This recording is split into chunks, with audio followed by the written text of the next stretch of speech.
nombre del Padre, del Hijo y del Espíritu Santo. Amén. Queridos hermanos, continuamos nuestra explicación de la doctrina cristiana católica. El Papa San Pío X, en su Catecismo Mayor, nos explicó las fiestas de nuestro Señor y las fiestas de Nuestra Señora. Hoy quiero explicar un poquito la cooperación de María a la obra de la redención.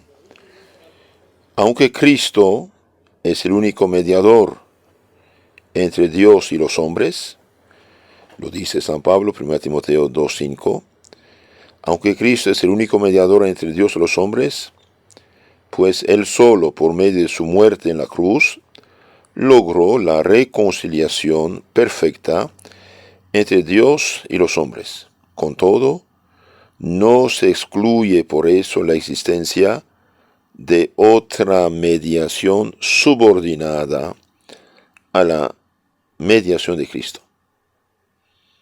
Santo Tomás de Aquino, en su Suma Teológica, tercera parte, 26:1, dice: a Cristo le compete unir perfectamente a los hombres con Dios.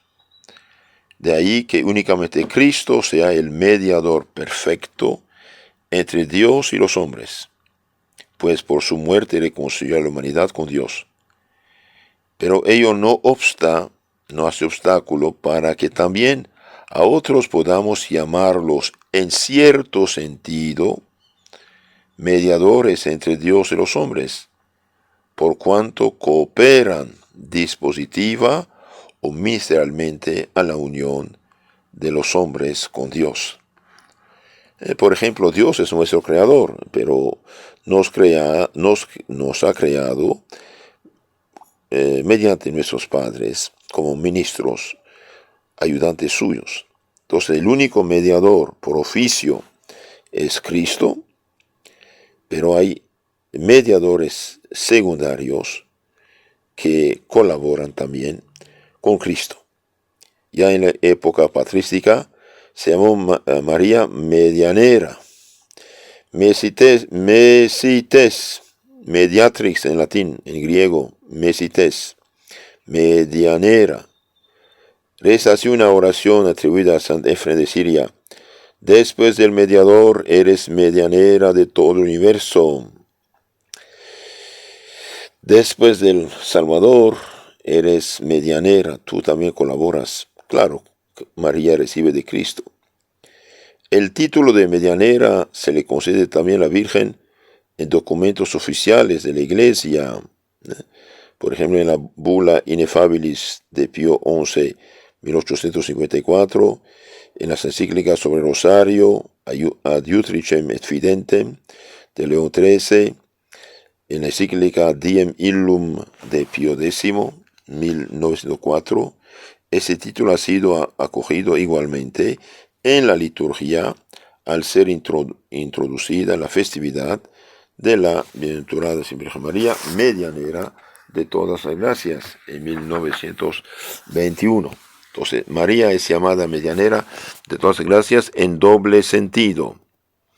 María trajo al mundo al Redentor, fuente de todas las gracias, y por esta causa es medianera de todas las gracias. Entonces, ¿por qué María es medianera? Porque nos ha traído a Cristo, porque dio a luz al Salvador del mundo en su humanidad. María trajo al mundo al Redentor, fuente de todas las gracias, y por esta causa es mediadora de todas las gracias. 2. Desde su asunción a los cielos, no se concede ninguna gracia a los hombres sin su intercesión actual. María medianera todas las gracias por su cooperación a la encarnación. María dio al mundo al Salvador con plena conciencia y de liberación, ilustrada por el ángel sobre la persona y misión de su divino Hijo, otorgó libremente su consentimiento para ser madre de Dios. Lucas 1:38. He aquí la sierva del Señor, hágase en mí según tu palabra. De su consentimiento dependía la encarnación del Hijo de Dios y la redención de la humanidad por la satisfacción vicaria de Cristo. María, en este instante de tanta trascendencia para la historia de la salvación, representaba a toda la humanidad. Dice Santo Tomás de Aquino, en la Anunciación se esperaba el consentimiento de la Virgen como representante de toda la naturaleza humana. Y el Papa León XIII dice, María desempeñaba en cierto modo el papel de toda la humanidad al aceptar de ser la madre del Señor. Los padres de la Iglesia contraponen la fe y la obediencia de María en la anunciación a la desobediencia de Eva. María por su obediencia fue causa de la salvación y Eva por su desobediencia fue causa de la muerte. San Ireneo enseña, así como Eva, que tenía por marido a Adán, aunque todavía era virgen, fue desobediente, haciéndose causa de la muerte para sí misma y para todo el linaje humano, así también María, que tenía destinada un esposo, pero era virgen, fue por su obediencia la causa de la salvación para sí misma y para todo el linaje humano. María es colaboradora. Veamos este asunto. La colaboración o cooperación de María a la redención. A los títulos corredentora, que viene aplicándose a la Virgen desde el siglo XV y que aparece también durante el pontificado de Pío X en algunos documentos oficiales de la Iglesia, no debe entenderse en el sentido de una equiparación de la acción de María con la labor salvadora de Cristo, que es el único mediador o redentor de la humanidad. Entonces, el redentor, el único mediador por oficio y redentor por oficio de la humanidad es Cristo. 1 Timoteo 2:5. Como la Virgen misma necesitaba la redención y fue redimida de hecho por Cristo, no pudo merecer para la humanidad la gracia de la salvación. La cooperación de María a la redención objetiva es indirecta, inmediata, por cuanto ella puso voluntariamente toda su vida al servicio del Redentor, padeciendo e inmolándose con él al pie de la cruz.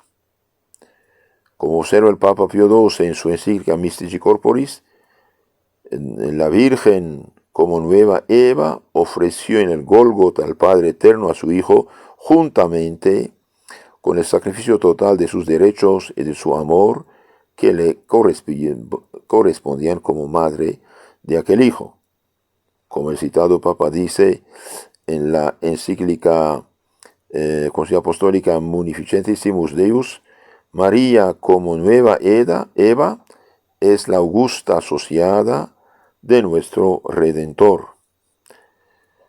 Cristo ofreció él solo el sacrificio expiatorio de la cruz. María únicamente estaba a su lado como coferente en espíritu, ofrecía en espíritu ese sacrificio.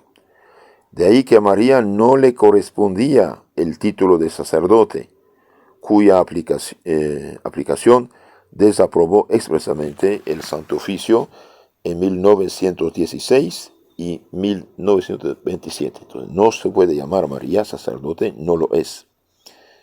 María ofreció a su hijo, a Dios, sí, pero ella no es sacerdote. Como la Iglesia nos enseña, Cristo venció él solo al enemigo del género humano. De igual manera mereció él solo la gracia de redención para todos los hombres, incluso para María. La frase de Lucas 1:38, he aquí la sierva del Señor, nos habla únicamente de una cooperación mediata y remota a la redención objetiva. San Ambrosio nos enseña expresamente, la pasión de Cristo no necesitaba apoyo. En virtud de la gracia salvadora que nos mereció Cristo, María ofreció expiación por los hombres por haber tomado parte espiritual en el sacrificio de su divino Hijo, mereciéndoles de congruo la aplicación de la gracia redentora de Cristo. De esta forma cooperó a la redención subjetiva de los hombres. Entonces, queridos hermanos, María sí colabora, pero es una colaboración ayuda, está al lado. Ella ofrece también su Hijo a Dios por nuestra salvación. María es la medianera de todas las gracias por su intercesión en el cielo.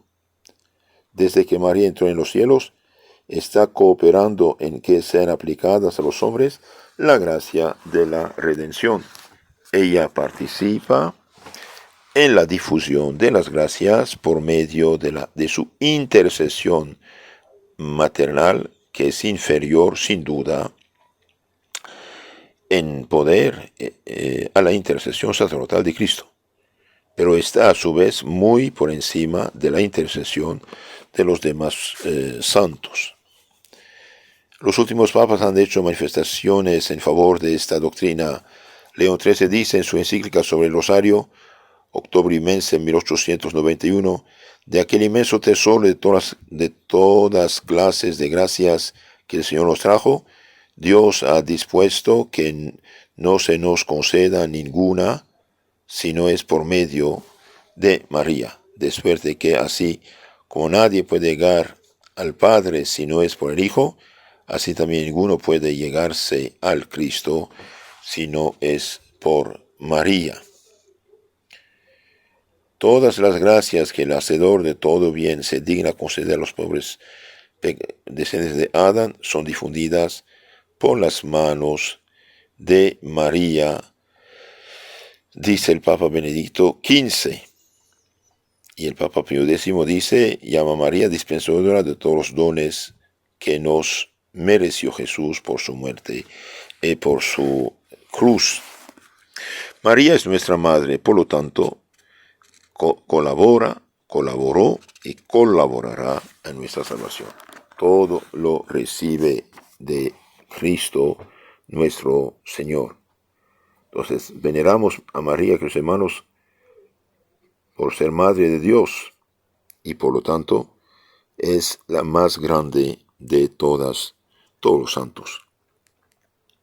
La Sagrada Escritura nos ofrece los fundamentos para el culto a María, culto de veneración, de respeto, que tendría lugar más tarde con aquellas palabras del ángel: Dios te salve, agraciada, llena de gracia, el Señor es contigo.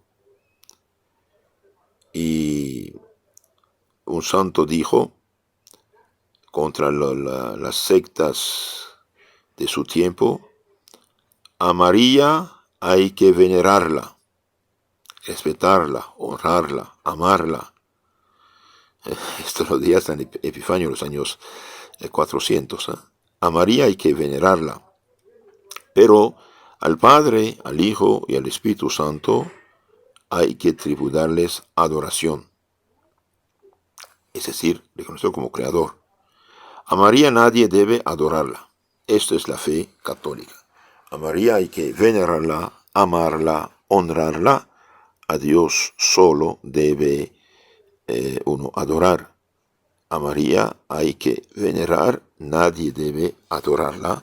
De hecho, ningún católico la adora, a pesar de las calumnias de los protestantes.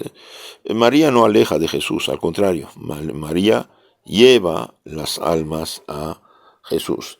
Y el hecho de honrar a María, que hermanos, es cumplir la profecía, pues que dijo: me llamarán bienaventurada todas las generaciones. De todas, son todas, del siglo I al XXI, los cristianos aman, honran, veneran a María. ¿Y por qué no? Si María pide, Jesús hace. ¿Cuál es el problema? Ninguno. Todo viene de Jesús y Jesús está contento, como buen hijo, de honrar también a su madre. De hecho, el primer milagro que hizo, lo hizo porque María pidió.